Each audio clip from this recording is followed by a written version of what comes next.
नमस्कार, आप देख रहे हैं टीएनपी न्यूज़ का डिजिटल प्लेटफॉर्म और मैं हूं आपके साथ हिमानी। तो आज हम बात करेंगे प्लास्टिक की, जो हमारी ज़िंदगी की एक हिस्सा बन चुका है। या यूँ कहें कि रोज़मर्रा की ज़िंदगी में आज प्लास्टिक का उपयोग बहुत ज़्यादा हो रहा है। पानी की बोतल से लेकर चिप्स के पैकेट तक, ऑनलाइन डिलीवरी से लेकर हर एक कपड़े तक प्लास्टिक हर जगह मौजूद है।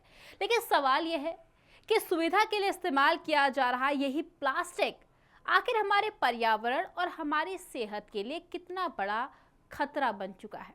दरअसल भारत में हर साल करीब 3.90 मिलियन टन प्लास्टिक का कचरा पैदा होता है, यानी कि हर दिन लगभग 10,000 से ज़्यादा टन प्लास्टिक कचरा। अगर आंकड़ों की बात करें तो आंकड़ों के मुताबिक करीब 60% प्लास्टिक ही रिसाइकिल हो पाता है और बचा हुआ 40% ऐसा प्लास्टिक है जो रिसाइकिल नहीं होता। बाकी प्लास्टिक लैंडफिल, खुले डंपिंग ग्राउंड, जलाने या फिर सीधे पर्यावरण में पहुंच जाता है। और इस पूरे संकट की जो सबसे बड़ी वजह है वो है पैकेजिंग। दरअसल भारत में प्लास्टिक की जो कुल मांग है वो करीब 30% हिस्सा पैकेजिंग सेक्टर से आता है। लेकिन सबसे बड़ी परेशानी यह है कि पैकेजिंग में इस्तेमाल होने वाला प्लास्टिक अक्सर कुछ मिनट या फिर कुछ घंटों के बाद ही कचरा बन जाता है। जैसे चिप्स का पैकेट, बिस्किट का रैपर, शैम्पू का सैशे या फिर डिटर्जेंट पाउच हो, दूध या फिर जो अन्य खाद्य पदार्थ हैं उसकी प्लास्टिक पैकेजिंग हो, या ऑनलाइन डिलीवरी में इस्तेमाल होने वाला प्लास्टिक रैपिंग हो। ये सभी ऐसे प्लास्टिक उत्पाद हैं जिनका इस्तेमाल बहुत कम समय के लिए होता है और लेकिन ये सालों तक हमारी धरती पर रहते हैं। यानी जिस प्लास्टिक का इस्तेमाल कुछ मिनट के लिए हुआ वो पर्यावरण में सालों तक बोझ बन जाते हैं। अब इसी समस्या को देखते हुए हाल ही में पान मसाला की प्लास्टिक की जो पैकेजिंग थी उसके को लेकर भी बड़ा कदम उठाया गया है। FSSAI ने पैकेजिंग नियमों में संशोधन करते हुए पान मसाला की जो प्लास्टिक है और प्लास्टिक लैमिनेटेड पैकेजिंग है उस पर रोक लगाने का प्रावधान किया है। अब ऐसी पैकेजिंग में कागज, पेपर बोर्ड, सेल्यूलोज या फिर दूसरी प्राकृतिक सामग्री के इस्तेमाल को प्राथमिकता दी जाएगी। Polythene, polypropylene, polyester, PVC, synthetic polymer हो, लैमिनेटेड और मेटलाइज्ड लेयर जैसी सामग्री के इस्तेमाल पर रोक होगी। लेकिन सबके बीच सवाल यह है कि सिर्फ एक उत्पाद की पैकेजिंग बदलने से क्या जो भारत का प्लास्टिक संकट है वो खत्म हो जाएगा? तो इसका जवाब है नहीं, क्योंकि समस्या बहुत बड़ी है और इस पर काम करने के लिए खासा समय लगेगा। शहरों के बाहर बने लैंडफिल और डंपिंग ग्राउंड में हर दिन हजारों टन कचरा पहुंचता है। अब इस कचरे में बड़ी मात्रा में प्लास्टिक होता है।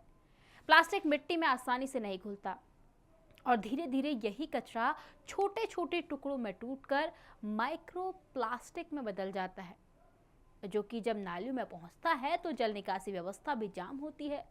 बारिश के दौरान यही प्लास्टिक नालियों और नदियों तक पहुंचता है।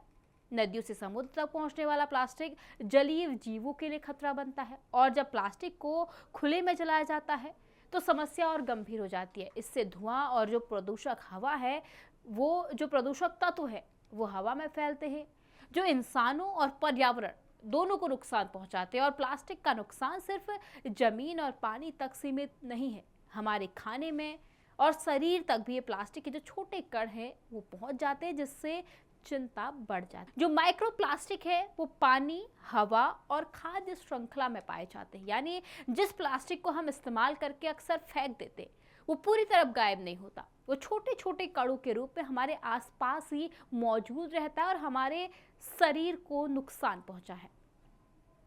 अब जरा सोचिए कि एक बार प्लास्टिक के दूसरे बड़े स्रोतों पर भी नजर डालते हैं। दरअसल पैकेजिंग के बाद करीब 17% प्लास्टिक की खपत टेक्सटाइल सेक्टर से जुड़ी है। पॉलिएस्टर और नायलॉन जैसे जो सिंथेटिक फाइबर हैं उनसे बने कपड़े दिखने में तो सामान्य से लगते हैं, लेकिन ये प्लास्टिक आधारित सामग्री से बने होते हैं। कपड़ों की उम्र खत्म होने के बाद ये भी कचरे का हिस्सा बनते हैं और इसके बाद करीब 16% प्लास्टिक की जो खपत है वो बिल्डिंग और कंस्ट्रक्शन सेक्टर में होती है। पाइप वायरिंग, इंसुलेशन हो, वाटर प्योरीफाइंग हो, इंसुलेशन जैसी चीज़ों में प्लास्टिक का इस्तेमाल होता है, जो कि प्लास्टिक के उपयोग को बढ़ाता है। और ये तुरंत कचरा भी नहीं बनता, लेकिन इमारतों की मरम्मत या फिर तोड़फोड़ के बाद यही सामग्री जो निर्माण में उपयोग होती है कचरे का हिस्सा बन जाती है और हमारे पर्यावरण में फैलती है। अब इन सब के बीच हम सभी जानते हैं कि ई कॉमर्स ने भी प्लास्टिक पैकेजिंग की समस्या को बढ़ाया है।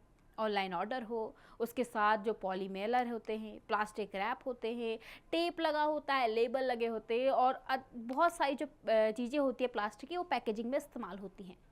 यानी कि अगर हम आसान शब्दों में समझें, एक नया ऑर्डर इज इक्वल टू एक नई पैकेजिंग कचरा होती, जिसके बाद अब सबसे बड़ी चुनौती है फ्लेक्सिबल प्लास्टिक पैकेजिंग।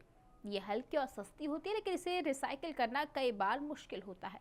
खासकर मल्टीलेयर पैकेजिंग को अलग अलग करके दोबारा इस्तेमाल करना कठिन होता है और यही वजह है कि इस्तेमाल के बाद इसका बड़ा हिस्सा कचरे के ढेर में पहुंच जाता है और यहाँ सरकारी आंकड़ों की भी एक सीमा होती है। कचरा प्रबंधन की औपचारिक व्यवस्था तक जो प्लास्टिक पहुंचता है उसका रिकॉर्ड रखना आसान है, लेकिन ग्रामीण इलाकों में अनौपचारिक कचरा संग्रह और खुले में पड़े प्लास्टिक का पूरा हिसाब हमेशा उपलब्ध नहीं होता। इसलिए वास्तविक प्लास्टिक कचरे की मात्रा आधिकारिक आंकड़ों से कहीं ज्यादा होती है। तो अब सवाल यह है कि आखिर इसका समाधान क्या है, क्योंकि सिर्फ रिसाइकलिंग पर निर्भर रहना काफी नहीं है। हमें प्लास्टिक का इस्तेमाल और आप स्रोत पर ही जो है वो कम करना होगा। यानी यूँ समझे कि जहाँ से शुरुआत हो रही है वहीं पर अब रोक लगानी होगी और ऐसी पैकेजिंग को बढ़ावा देना होगा जिसे दोबारा इस्तेमाल किया जाए या फिर जिसे आसानी से रिसाइकिल किया जा सके। सिंगल यूज प्लास्टिक की जगह टिकाऊ विकल्प अपनाने होंगे। कंपनियों को ऐसी पैकेजिंग डिज़ाइन करनी होगी जिसका जीवन लंबा हो और जिसे कचरा बनने के बाद आसानी से दोबारा उपयोग में लाया जा सके। क्योंकि असली लड़ाई सिर्फ कचरे के पहाड़ को साफ करना इस वक्त नहीं है, असली लड़ाई उस पहाड़ को बनने से रोकना भी है। अब पान मसाला की बात करें तो पान मसाला की जो प्लास्टिक पैकेजिंग है उस पर रोक इसी दिशा में एक बड़ा कदम है। लेकिन भारत को प्लास्टिक संकट से निकालने के लिए packaging, e commerce, textile, retail और कंस्ट्रक्शन हर सेक्टर को अपनी भूमिका निभानी होगी। क्योंकि अगर प्लास्टिक का इस्तेमाल इसी तरह बढ़ता रहा तो आज जो कचरे का पहाड़ दिखाई दे रहा है वो कल हमारी जमीन, हमारा पानी, हवा और आने वाली पीढ़ियों के लिए एक बड़ा संकट बन सकता है। इसलिए सवाल सिर्फ ये नहीं कि कचरा कहाँ फेंका जाए, अब सवाल ये है कि कचरा पैदा ही कितना किया जाए कि नुकसान कम से कम। तो प्लास्टिक का पहाड़ सिर्फ कचरे का ढेर नहीं बल्कि आने वाले कल का एक बहुत बड़ा खतरा है। समाधान कचरा उठाने के बाद नहीं बल्कि कचरा पैदा होने से पहले ही शुरू होना चाहिए। पैकेजिंग कम करनी होगी, जो रिसाइकिल है उसको बढ़ाना होगा और टिकाऊ विकल्प अपनाने होंगे। क्योंकि आज हम जिस प्लास्टिक को सुविधा समझकर अक्सर फेंक देते हैं वही कल हमारी हवा, पानी और जमीन की कीमत को तय करना होगा। इसलिए शुरुआत हमारी आने वाली पीढ़ी को बचाने के लिए हमें आज करनी होगी और भारत को एक प्लास्टिक मुक्त राष्ट्र के रूप में स्थापित करना होगा।